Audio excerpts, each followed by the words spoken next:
Сәлем достар, бүгін біз сіздермен тильдамен шақыру жасап үйренетін боламыз нөлден бастап. Ол үшін Googleға tilda деп жазамыз және tilda.cc дегенге кіретін боламыз. Бұл жерде бізге регистрация және войти бөлім керек. Мен сіздерге басынан бастап үйрететін боламын. Сол себепті регистрация дегенді таңдаймын. Регистрация деген жерде ваше имя деген жерге өзіңіздің атыңызды кез келген нәрсе жазсаңыз болады. Астына электронный почта, ол бар почтаны жазуымыз керек міндетті түрде. Жазып алып, сол жерге астына өзіңіздің пароліңізді енгізетін боласыз. Тіркелуде ешқандай қиындық жоқ. Ең бастысы электронный почтаңыз істейтін дұрыс почта болса болғаны. Электронный почтамен тіркелу міндетті түрде болады. Мына жерге мен сіздерге асықпай толық түсіндіру үшін асықпай жазып түсіндіріп жатырмын. Астына өздеріңіздің пароль, жаңағы Gmail почталарыңыздың паролін жазасыздар. Сосын астына зарегистрироваться дегенді басасыздар. Яғни робот дегенге обязательно галочка қоюларыңыз керек. Сонымен сіздерді тильдаға кіргізетін болады. Мына жерге сайтыңыздың атын жазасыздар міндетті түрде. Мен өзіме кез келген сіздерге түсінікті болу үшін жазып жатырмын. Міндетті түрде латын тілінде болу керек. Яғни ағылшынша тілді таңдап, мен мына жерге шақыру деп жазып жатырмын. Бұл сіздердің сайтқа кірген кезде жаңағы сайттарыңыздың аты болып есептелінеді.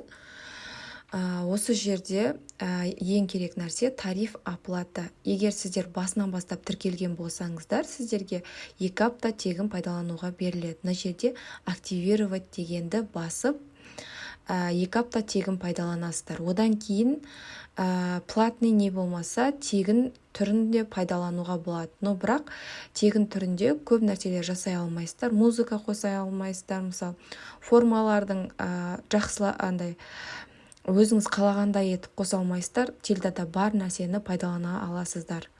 Zero блокпен жұмыс істейтін болсаңыз, міндетті түрде осы активировать дегенді басып, одан кейін платный түрін пайдалансаңыздар болады. Және де осы жерде сіздер электронный почтамен тіркелгеннен кейін міндетті түрде электронный почталарыңызды подтвердить етулеріңіз керек. Мен сол үшін сіздерге көрсету үшін Gmail почтама кіріп жатырмын. Міне осындай сообщение келеді. Подтверждение email-на tilde деген подтвердить дегенді басасыздар. Содан кейін сіздерге ваш email подтвержден, спасибо деп осындай сообщение келу керек. Электронный почталарыңызды міндетті түрде подтвердить етіңіздер. Мына жерде тіл дегенге русский деген таңдайсыздар и Қазақстан деген таңдап сохранить етесіздер. Мен осы сіздерге көрсету үшін басынан бастап тіркеліп жасаған болатын, но бірақ менің өзімнің Gmail-мен тіркелген басқа сайтқа арналған Gmail-ым бар, сонымен кіріп, қазір мен сіздерге толығымен түсіндіретін боламын. Мына жерде сіз жаңа сайттың атын жазған болатын едік. Шақыру деп сіз не деп жаздыңыз, соған кіресіздер. Осы жерде бізде дайын шаблондар бар. Мен сіздерге бұл нәрсені қолдарыңызды үйрету үшін жасатып жатырмын. Міндетті түрде қайталап жасаңыздар. Мына жерде мысалы біз тойға шақыруға арналған сайт жасайтын болғандықтан события дегенді бассаңыздар, именно осы жерде бізде жаңағы тойға шақыруға арналған сайт бар. Осы приглашение на свадьбу деп тұр. Осыны ашып, біз қайтадан осыны жасайтын боламыз. Жаңа создать деген басасыздар. И мына жақта біз оны өзгерту үшін біз міндетті түрде осылай жазылып тұр. Контент бөліміне кіреміз. Контент бөліміне кіргеннен кейін заголовок деген жерге тойға шақыру деп жазып аламыз. Тойға шақыру деп осы жерге жазып аламыз. Бұл бізде дайын шаблондармен жасалған сайт болып табылады. Тағы да, егер сіз барлығын нөлден бастап жасаймын десеңіздер, ол кезде Zero блокпен жасайтын боламыз. Zero блокты келесі сабақтарда нөлден бастап осылай үйрететін боламын. Сабақты толығымен қарап шығыңыздар, себебі сіздер осыны білмей зероблокты пайдалана алмайсыздар. Осыны бірде бір етіп қайталап шықсаңыздар, сіздерге оңайырақ болады. Астындағы описание деген жерге числоны жазамыз, жаңағы той болатын күнді. И менде дайын суреттер болмағандықтан, мына жақтан Pinterest'тен сурет скачать етіп, соны қоя салайын деп тұрмын. Pinterest'тен мына суретті тауып, сохранить деп басып, осы суретті сақтап алып, осы жерге жүктейін деп тұрмын. Мына жерде загрузить файл деген жерде жаңағы суретті алып сақтайтын боламыз. Міндетті түрде осыдан шыққан екен сохранить и закрыть дегенді басатын боламыз. Себебі оны баспасақ бізде файлымыз өзгермейді. Енді мына шрифтіміз өте кішкентай болыпты, сол себепті настройка бөліміне кіріп, осы жерде көп нәрселерді өзгертетін боламыз. Мысалы, фильтрдің цветін өзгертуге болады, және непрозрачность көбейтуге болады, не болмаса азайтуға болады, эффекттерін өзгертуге болады. Мысалы, қазір біз типография бөліміне кіретін боламыз. Типографияда білесіздер, шрифттерді өзгертеміз. Мына жерде мен заголовоктың шрифтін Goodbye деген шрифтке өзгертіп алдым. Және де астына түсетін болсақ, мысалы, расстояниялар бар, межстрочный расстояниялар бар, соларды да өзгертіп шығуға болады, бірақ мен оларды өзгертпеймін. Астына түсіп, мен жаңағы описанияға да түсіп, сол жерде шрифті өзгертетін болам. Ол жерде шрифті Arial деген шрифтке өзгертіп алдым. Енді осыдан кейін анимация деген бар бізде. Анимацияға кіріп, сол жерде мысалы шрифттерге анимация беруге болады, например. Кнопкаға анимация беруге болады. Сол жерде қарап, солардың барлығын ішіне қарап көрсеңіздер болады. Және де, мысалы, шрифтке мен прозрачность слева деген анимация бердім. Мына жақтарға қарасаңыздар, фоновый видео қоюға болады, және фонның түсін өзгертуге болады. Например, жасылға қандай түске қалайсыздар, мен сіздерге просто көрсету үшін көрсетіп жатырмын. Жаңа фильтрдің түсін кішкене өзгертіп, жасыл қылып жатырмын. Қазір сохранить и закрыть деген кезде оны көретін боласыздар. Және прозрачностьті 40%-ға қойып қойдым. Оны да өздеріңіздің еркілеріңіз қалай ұнайды сіздерге, солай жасап қойсаңыздар болады. Одан кейін тағы да типографияға кіріп, шрифттердің размерлерін өзгертем. Себебі маған ондағы шрифттердің размері мүлдем өте кішкентай сияқты болып тұр. Сол себепті мен оны размерін өзгертіп алдым. Описанияның да размерін өзгертетін боламын. Ол да мүлдем көзге өте кішкентай болып көрініп тұр. Соларды түзулеп шығатын боламын. Мына жерге шрифттің размерін 300 деп бердім. Сохранить и закрыть деп көрейік, қалай шығатын. Бізде мүлдем үлкен шрифт болып кетті. Осылай, сіздер де осылай сандарды жазып көріп, тексеріп, қайттан өзгерте салсаңыздар болады. Онда тұрған еш нәрсе жоқ. Мынау шрифт қатты үлкен болып кеткен себепті шрифтті мен қазір тағы да размерін ауыстыратын болам. 100-ге қойып көрдім. И мына жерде маған описанияның да размерін өзгерту керек сияқты. Қайтадан типографияға кіріп, 100 деген размер сәл кішілеу болып тұрған сияқты маған. Оны 200-ге көтеріп жасайтын боламын. Сосын мына жерде арақашықтықтарында өзгертіп жатырмын 3 пиксельге. И сохранить и закрыть осындай үлкен болып өзгерді. Осылай тұрған дұрыс сияқты. Және де астында тағы да мынандай жазулар бар. Соны да өзгертіп алсақ болады. Мысалы, мына описание деген жерде бұл өте оңай. Осы жердегі жазуларды өзгерте салатын боламыз. Мысалы, сіздер ойлап жатқан шығарсыздар, шрифттер осындай бар екен тильдада, жоқ, шрифттерді жүктеу керек тильдаға. Оны келесі сабақтарда мен сіздерге міндетті түрде үйрететін боламын. Мына жерде мен асықпай тойымыздың қадірлі қонағы болыңыздар деп жазып жатырмын, кішкентай қылып.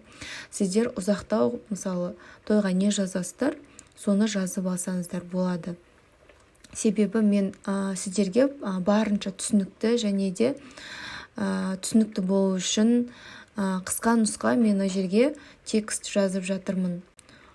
Текстті осылай жазып алдық. Мысалы, тойымыздың қадірлі қонағы болыңыздар деп. Енді ол текст кішкентай, оны білесіздер қалай настройкаға кіріп өзгерте салуға болады. Мысалы, тильдада мынандай удалить және включить, отключить деген мындай белгілер бар.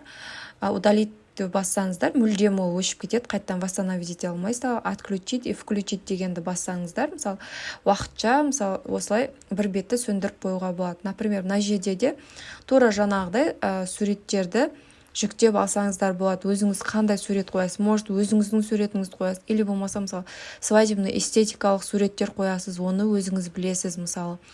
Осылардың бәрін жасап, қолыңызды үйретіп алсаңыздар болады. Мына жерлерді өшіріп тастап, или болмаса текстін өзгертіп, тойға не керек, соларды, мысалы, мына жерде дресс-код деген бар. Осы да, мысалы, мына суреттерді өзгертіп тастап, дресс-кодты жазсаңыздар болады. Мына жерде форма тұр, осыны сіздерге өзгертіп көрсетейін. Көбінесе осы тойға шақыруда осындай формалар қойып жатады. Бұны тегін бөліммен де, мысалы, бесплатный тарифпен де осылай жасауға болады. Мысалы, заголовок деген жерге тойға келесіз ба деп жазып аламыз. Осындай байқаған шығарсыздар сайттарда, осындай тойға келесіз ба, кіммен келесіз деген сияқты сұрақтар бар. Өзіңіз қалаған сұрақты қойып жазсаңыз болады. Мен сіздерге просто бұны көрсету үшін жазып жатырмын. Тойға келесіз бе деген сұрақ қойылды мына жерде. Енді астында подзаголовок бар екен, описание бар екен, кешіресіздер. Оны өшіріп тастай саламын, маған керек емес. Бұл сөз маған керек емес, оны өшіріп тастаймын. Және мына жерде я приду деген кнопканың тексті тұр. Оны да өзгертетін боламыз. Ол жерге жіберу деген жазсаңыздар болады. Мысалы, ол кнопканы жіберу деген басқан кезде ғана мынау осы тұрған жазулар өзгеріп жіберілетін болады. Жіберу деген жазу бар екен, мен де осыны қоса салатын болам. Және де мына жерде біз тағы да описанияға кіреміз. Біз осыны жіберген кезде сол адамға бір сообщение бару керек. Сообщение об успешной отправке деген жерге рахмет деген, мысалы, сол біз жаңа формамен басқан кезде рахмет деген сөз шығатын болады. Описание деген бөлімге кіреміз. Және де бізде осындай полялар шығады. Email деген бізге керек емес, оны өшіріп тастай салсақ болады. Мысалы, удалить деген бар. Сол кезде бізде email өшетін болады. Мына жерде аты деген тұр, имя деген. Осы жерге міндетті түрде аты жазылу керек. Осы имя деген жерді жазылу керек. Және де подсказка значение деген жерге атыңыз деп жазып қойсаңыз болады. Сіздің атыңыз или болмаса өзіңізге қалай ыңғайлы, солай жазып қойсаңыздар болады. Бұл жерде мен тек қана атымен обязательно для заполнения деген басасыздар. Себебі толтырған кезде ғана ол кететін болады. Мына жерге телефон номерді сұраған кезде маска қою керек обязательно. Автоматическая маска с кодом страны деген бассаңыздар, соның ішінде Қазақстан таңдасаңыздар, Қазақстанның кодымен, мысалы жерде Кения деген басылып кетті, Қазақстанның кодымен тұратын болады. Оған да обязательно для заполнения дегенді басамыз. И мына жерде сохранить и закрыть деп жазамыз. Мына жерде мүлдем кішкентай болып көрінбей тұр. Қайтадан настройкаға кіретін боламыз. Және де осы жерде кнопка дегенге барып, кнопканың түсін өзгертіп алсақ болады. Мысалы, сіз шақырудың түсіне қарай өзгертсеңіз болады. Мен мына жерде сіздерге көрсету үшін просто жасап жатырмын. Сарыға қойдым. Және осы жерде анимация деген бар. Анимация заголовка, описанияға барлығына анимация беруге болады. Кнопканың мысалы түсін өзгертуге болады, не болмаса кнопканы алып тастауға да болады. Тағы да анимацияға кіріп, біз эффект деген басып, флеш дегенді басатын болсақ, бізде әдемі кнопкамызда анимация ойнап тұратын болады. Қайтадан типографияға кіріп, шрифттердің размерін өзгертіп аламыз. Мына жерде мен 100 беріп көрейін, қалай болып шығатын. Сосын көреміз. Ариалға өзгертеміз, себебі шрифт Гудбаевсқа өзгертеміз, описанияның шрифттерін және кәдімгі Ариал деген шрифтке өзгертетін боламыз. Себебі екеуі бірдей шрифт болатын болса, әдемі көрінбейтін болады. Және де описаниядағы шрифттің размерін өзгертіп аламыз. Мен 80 бердім. Сіздер өздеріңіз қалағаныңызша беріп, шрифттерді жазып, размерлерін өзгертіп, барлығын, осы настройкалардың бәрін ішін ашып, қойып көрсеңіздер болады. Ол деген, чтобы сіздің қолыңыз үйрену үшін және қай жерде қай функция бар екенін білу үшін керек болады. Другое деген жерде де мен мына жерде шрифттерді өзгертіп тастадым. Мысалы, мына жерде bold, medium деп те өзгертуге болады. Осылардың бәрін өзгертіп алдым. Енді осының нәтижесін көретін боламыз. Сохранить и закрыть деп бастым. Міне, қарасаңыздар, атыңыз және код шықты странан жіберу деген кезде әдемі флеш деген анимация ойнап тұр. Осылай мен тағы да мына шақыруды өзгертіп басқа жаңағы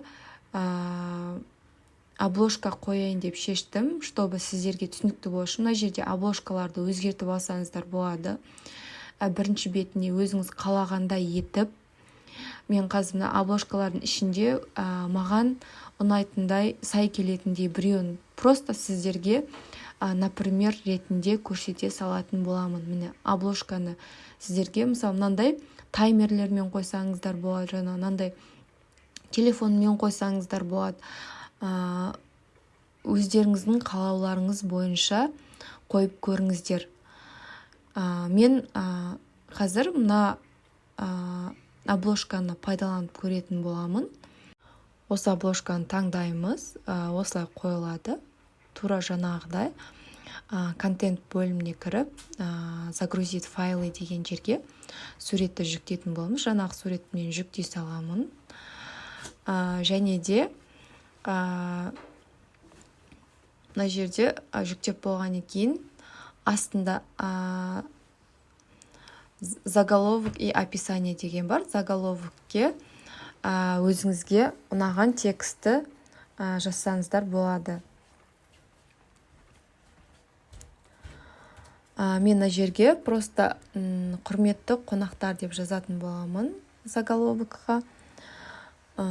Сосын астына, описаниясына құрметті қонақтар деп жаздым. Астына просто текст жазатын болам. Сіздерді ұлымыз Сұлтан мен келініміз Лаураның үйлену тойының қадірлі қонағы болуға шақырамыз деп ойдан құрастырып текст жаза салдым. И сохранить, мына жерге ссылка қоюға болады. Мысалы, өздеріңіз қалауынша осылай жаздым. Шрифтін ауыстыру керек, және де размерлерін өзгерту. Типографияға кіріп, қайтадан 100 деген шрифті бердім. Кішкене үлкендеу болатын сияқты қазір көреміз. Немесе солай қалдырамын.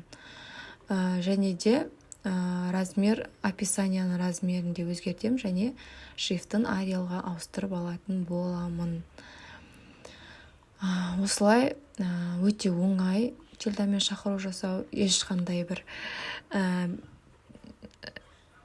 арнайы білімді талап етпейді. Оны кәдімгі үйде отырған қарапайым адамда жасай алады. Және де осыны жасай отырып табыс тапсаңыздар болады. Өте оңай осылай. Мысалы, мен жаңағы шрифтін өте үлкен болып кетіпті. Түсін өзгертіп алдым жаңағы жерде. Енді қайтадан барып типографияға шрифтің размерін өзгертетін боламын. 80 өте үлкен екен. Примерно енді бір 30-ды алып көрейін. Сохранить и закрыть. Вот, мынада құрметті қонақтар, сіздерді Ұлы Сұлтан мен Лаураның үйлену тойының қадірлі қонағы болуға шақырамыз деп жазып алдым. Енді осыны, бұның ссылкасын алу үшін міндетті түрде опубликовать деп басамыз. Менде ссылка дұрыс шықпай қалды. Ешқандай қорқатын ештеңе жоқ. Пропустить дейсіздерді. Қайтадан опубликовать деп бассаңыздар, осында ссылка шығады. Закрыть етіп, чтобы уверенно болу үшін қайтадан опубликовать ете салыңыздар. Осы ссылканы алып Инстаграмға қойсаңыздар болады, егер басқа сайтта жасайтын болсаңыз. Және тойға шақыратын адамыңызға осылай ссылканы алып WhatsApp-тан жіберетін боласыздар. Осылай жасап көріңіздер, және де түсінбесеңіздер комментке маған сұрақ қойып жазсаңыздар болады. Мен қуана сіздерге жауап беретін боламын.